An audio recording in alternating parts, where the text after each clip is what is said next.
Picture this: London, a city of 32 unique boroughs. Well, 33 actually, but that's another story for another channel. Each of the 32 with its own character, quirks, and culture. Which one will you choose to call home? Buckle up as we explore the perfect London borough for you.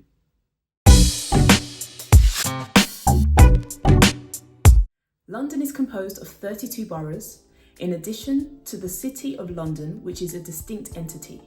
Each borough operates as a local government district with its own council responsibility for local services and administration. The City of London, often simply referred to as the City, is the historic core and primary financial district of London, governed by the City of London Corporation. As you're considering to live in London or considering our boroughs, let's run through them.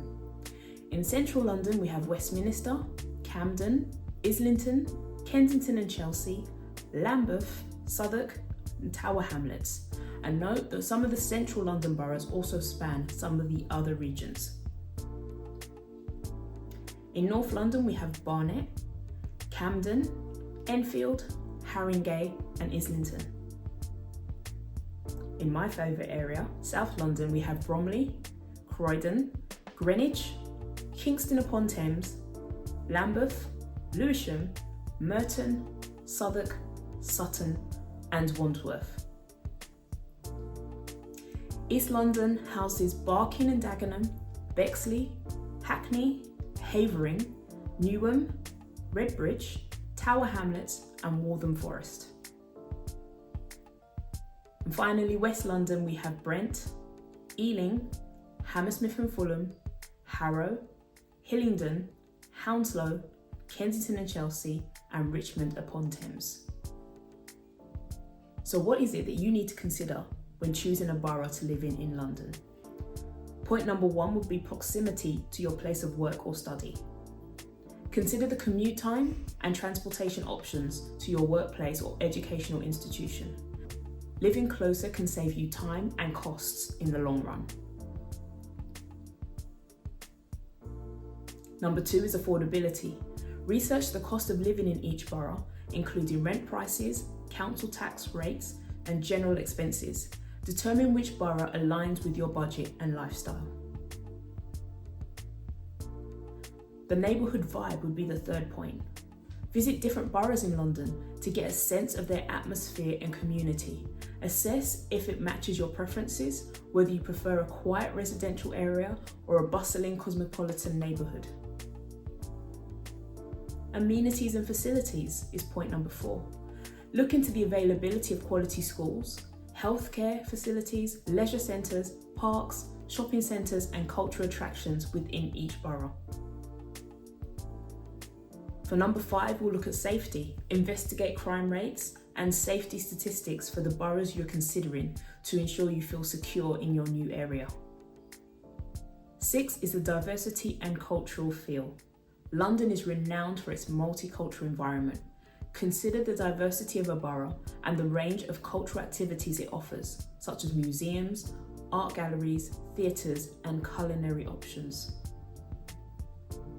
To bring it to a little more of a summary for you, let's consider some of my favourite boroughs within each zone in London. One of my favourites in central London is Kensington and Chelsea. It's known for its upscale residential areas, high property values, and quality of life. Kensington and Chelsea host famous museums such as the Victoria and Albert Museum, the Natural History Museum, and the Science Museum. And it's also notable for high-end shopping districts like King's Road and Kensington High Street, as well as the vibrant Notting Hill area. If you're considering North London, why not think about Camden? Camden is famous for its eclectic mix of markets, music venues, and cultural institutions. It's a tourist hotspot and attracts visitors to Camden Market, the British Museum, and Regent's Park, and it's home to the prestigious institutions such as the UCL, University College London, and the British Library. I've already told you that South London is my favourite, and one of my favourite areas in South London is Greenwich. Greenwich hosts various festivals, cultural events and community activities, fostering a strong sense of community. It's renowned for maritime history, being home to the Royal Observatory, the Cutty Sark and the National Maritime Museum.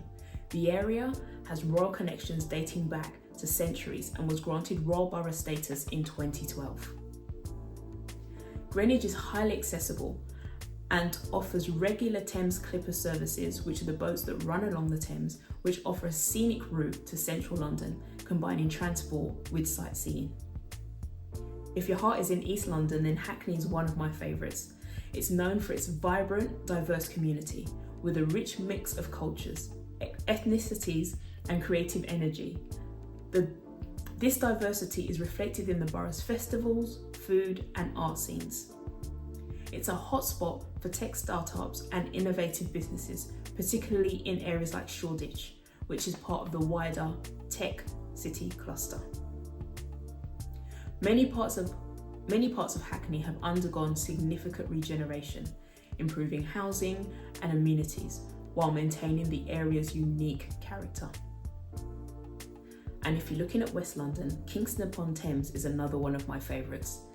It's one of only 4 royal boroughs in England, with a history dating back to the coronation of several Anglo-Saxon kings.